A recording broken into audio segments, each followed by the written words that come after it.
outside of hand balancing, how do you maintain your fitness and your strength on a day-to-day basis?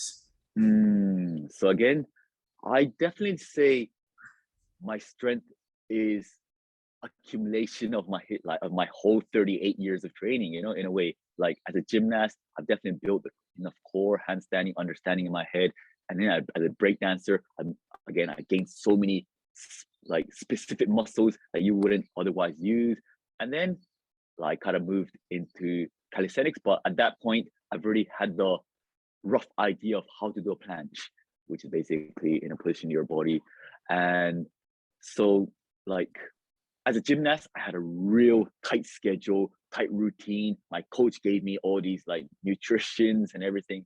I really wanted to become an Olympic, like perform in the Olympic, back then. But and then as a break dancer, it's more like I was in my 20s. I had tons of energy. I could just dance for like 10 hours straight and still feel I'm fine. But of course, when you hit 30, you realize, oh my God, I have to really look after myself right now.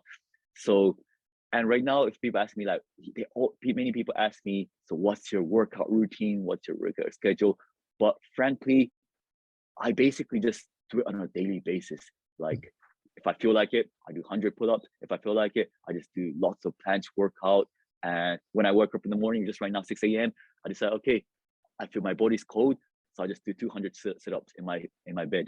Mm-hmm. So it's on a base, like people often think, okay, they have to kind of really go to the gym, which is good. It has its advantages. But for me, it's every moment, every place, every environment is a place where I have the chance to work out.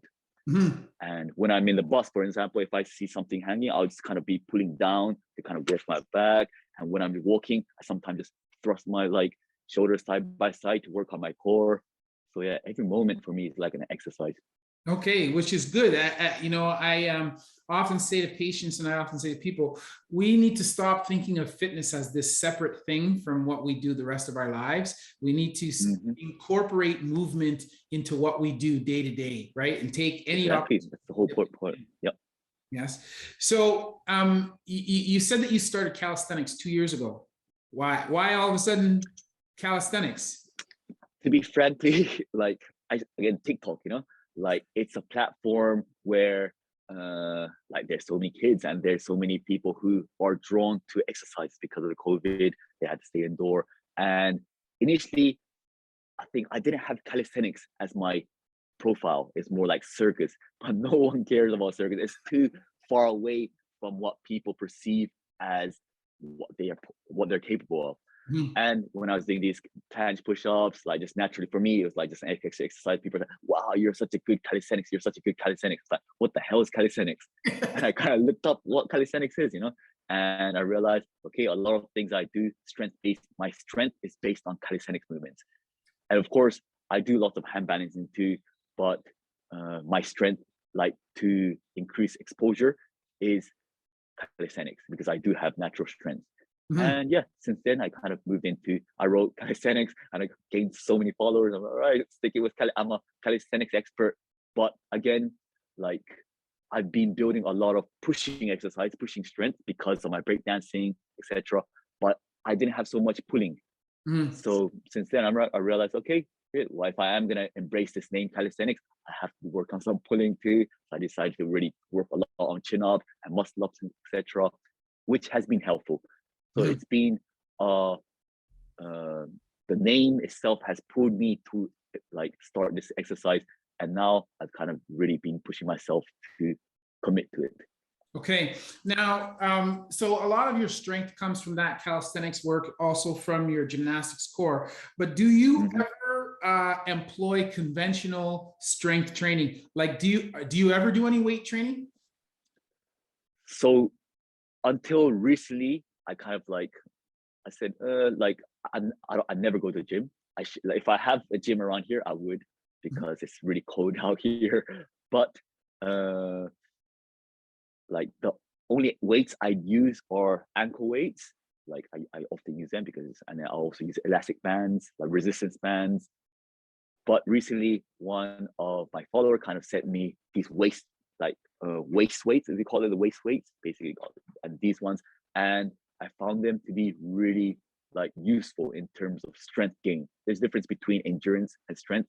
Yes. Oh, is it still working? Yep. And like after doing a couple of handstand push-ups with 20-kilogram waist belt, like I realized, oh, when I take it off, I'm like, oh wow, my body is levitating right now. Yeah. So from now on, I'm gonna try to gradually make use of this, but I don't want like I could do again, even to an elastic band, I do kind of regular bicep curls, etc. But it's just to increase body. For me, mind body awareness is more important than just brute strength of lifting something just for the sake of it. For me, like the reason I wear ankle weights when I'm doing my planche is to enhance this movement, this position, instead of like getting stronger. Like if I can, and my ultimate aim is to basically try to balance on my 4 fingers in this planche position. And to do that, I'm really trying to just like compoundly put more pressure on my fingers. So everything is, again, it's complementary, like I'm trying to gain strength for the sake of extra movement, to feel more free, to feel just more strong. So one of the other things that that I've noticed, and it kind of comes back to my previous question. So if you look, like a lot of the stuff, you're doing it at, outside or wherever, you don't have a shirt on, and naturally your aesthetics looks very good. And it's interesting that there are so many people that train in a gym with weights, machines to get the aesthetics. But yet you have so many people who do calisthenics, body weight training, who do not use a gym. All they do is train functional movements. And yet they're not training for aesthetics, but the aesthetics comes, right? So I think that that's quite interesting. And that kind of goes along with what you were just saying about the function, in that the mind body awareness is what you're after, but the strength comes as part of that, right? So I just that's just a thought that was running through my head as you were speaking.